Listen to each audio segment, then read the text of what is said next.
continuando com mais informe, até a tomar lugar apresentação na até a tomar lugar uma apresentação de leerwerktraject na onde com diferentes organizações, stakeholders e minister concerni a atender para mirar ribe futuro plano de projeto.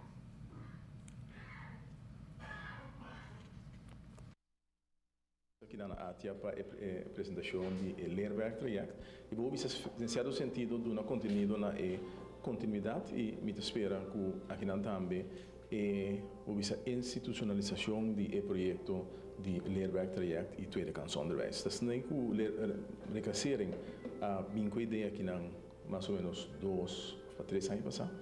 Nós há certo tempo há a de responsabilidade do Ministério de Justiça e Enseñanza e nós há percorrer tempo aí para jovens não poder participar na primeira fase de leerwerktraject. O que nós realizamos é somente essencial para botar também o grupo de comércio on board para assim garantizar que o projeto não somente vai passar a fase de formação de pessoa que a escolher para dentro do projeto aqui, mas vou dar também certo guia de prática.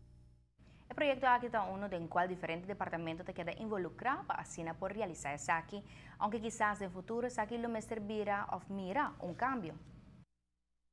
O projeto não somente é projeto de reclassering, mas agora que nós sabemos eigenlijk we zouden tomar over completamente do onderwijs e a nós como reclassering agora lo compra para justiça, lo compra certo lugar na dinge opleiding. We nós das neko dan nós das cielo beta justamente projeto met aquele hobby bom para guarda sina onderwijs.